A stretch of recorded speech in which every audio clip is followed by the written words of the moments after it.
En raison des plantes obstruant la vue, lorsque la silhouette de la personne en face est apparue, il était déjà trop tard pour s'arrêter.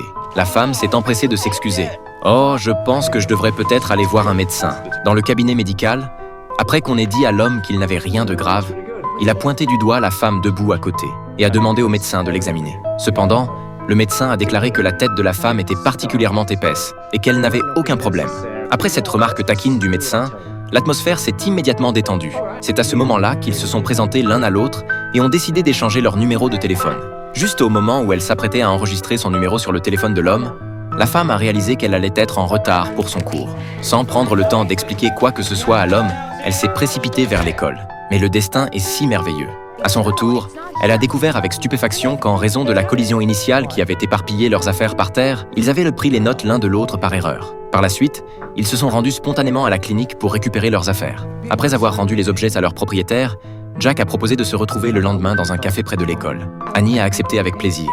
Ils pensaient que tout cela était l'œuvre du destin. Toute la journée, ils ont été plongés dans une douce euphorie. Mais aveuglés par leur bonheur, ils ont seulement convenu de se retrouver le lendemain sur ce grand pont, oubliant de laisser leurs coordonnées à l'autre. Le lendemain, alors que Jack s'apprêtait à partir pour le rendez-vous, il a soudainement reçu un message lui indiquant qu'il devait rencontrer un client très important. Jack ne pouvait naturellement pas refuser. Alors il a demandé à un ami d'aller au rendez-vous à sa place pour expliquer la situation à Annie. Mais lorsque l'homme est arrivé, Annie venait de partir. Ils se sont croisés sans se voir. Par coïncidence, à ce moment-là, il y avait une femme sur le pont en train de prendre des photos.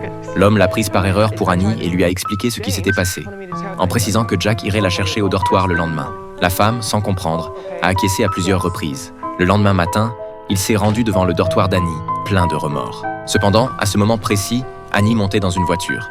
En fait, la veille était son dernier jour d'études ici. Elle avait prévu d'en informer Jack le soir même, mais il lui avait posé un lapin. Cela a fait penser à Annie qu'il se moquait d'elle. Assise dans la voiture, Annie, qui ne pouvait pas se résoudre à partir ainsi, a sorti un stylo et du papier. Elle a écrit ses questions à Jack et ses coordonnées. Se souvenant de l'endroit dont Jack avait parlé, elle a trouvé l'entreprise de Jack. Mais ce n'est pas Jack qui a ouvert la porte. Après avoir appris que la femme était une collègue de Jack, Annie lui a remis la lettre. Mais elle ne s'attendait pas à ce que cette femme soit secrètement amoureuse de Jack aussi. Après avoir lu la lettre, elle l'a donc déchirée et jetée. Suite à toutes sortes de malentendus, ces deux personnes qui auraient dû s'aimer se sont ainsi manquées. Et cette séparation a duré 6 longues années. Ce jour-là, alors qu'Annie était au travail, comme par hasard, l'équipe de Jack négociait une collaboration avec cette entreprise. En entendant une voix un peu familière derrière elle, Annie s'est lentement retournée. Lorsque leurs regards se sont croisés, l'atmosphère est soudainement devenue étrange. « Oh, Jack, voici notre nouvelle photographe, Annie. » Nice to meet you, Edie.